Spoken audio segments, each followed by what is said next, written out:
Pengertian konflik.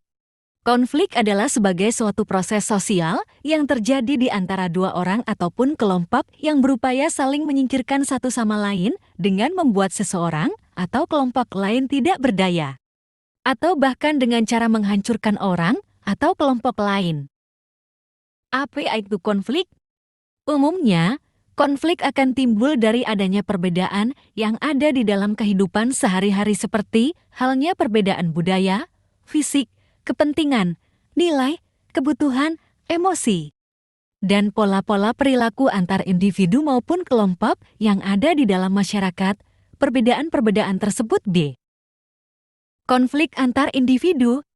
Konflik pribadi adalah konflik yang muncul karena adanya perbedaan pendapat atau kepentingan antara individu dengan individu lain atau dengan kelompok. Konflik ini bisa terjadi dalam berbagai situasi. Misalnya dalam hubungan keluarga, persahabatan, atau pasangan.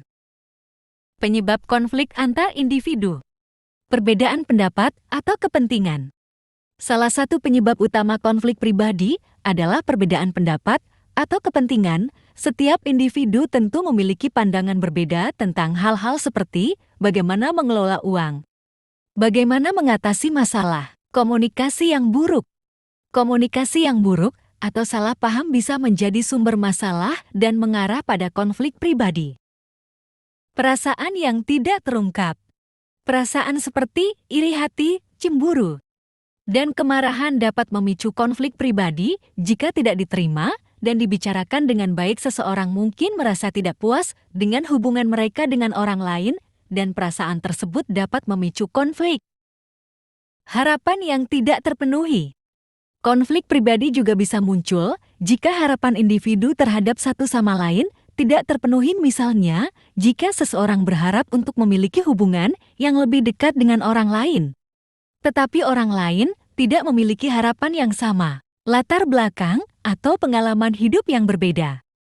Latar belakang dan pengalaman hidup yang berbeda dapat mempengaruhi bagaimana individu berpikir dan bertindak yang pada gilirannya dapat memicu konflik pribadi. Cara mengatasi konflik antar individu. Untuk mengatasi konflik pribadi, penting untuk mengenali dan mengatasi sumber masalah utama. Caranya bisa dengan berkomunikasi dengan orang lain yang terlibat dalam konflik, memahami perspektif mereka. Contoh konflik antar individu yang terjadi di Indonesia. Bunuh temannya karena utang Rp150.000. 3 remaja di Jambi terancam hukuman mati. Pelaku pembunuhan seorang remaja di Sarolangun, Jambi, terancam hukuman mati karena melakukan pembunuhan berencana. Motif pembunuhan karena pelaku tidak senang ditagih-tagih utang sebesar Rp150.000 oleh korban, INA 17, sedangkan pelaku AE dan DS sama-sama masih berusia 17 tahun. Kini sudah ditahan penyidik Polres Sarolangun. Pada Selasa 28 Juni 2022, DS mengajak INA untuk bertemu di hutan desa Bukit Tigo, Kecamatan Singkut, Kabupaten Sarolangun. INA pun menyetujui. Rupanya begitu sampai di lokasi, dia malah dikeroyok oleh DS dan 2 orang temannya. Perkelahian yang tak seimbang membuat anak kewalahan. Dia bahkan dipukul dengan kayu di kepala bagian belakangnya. Langsung roboh dan meninggal dunia. Mayat INA mereka letakkan di sungai yang tidak jauh dari lokasi. Kemudian ditutupi dengan tumpukan kayu, ditambah lagi dengan karung berisi pasir. Ketiganya pun kabur melarikan diri. Polisi yang mencium ada kejanggalan. Langsung melakukan penyelidikan di lapangan dan akhirnya menangkap 2 dari 3 pelaku.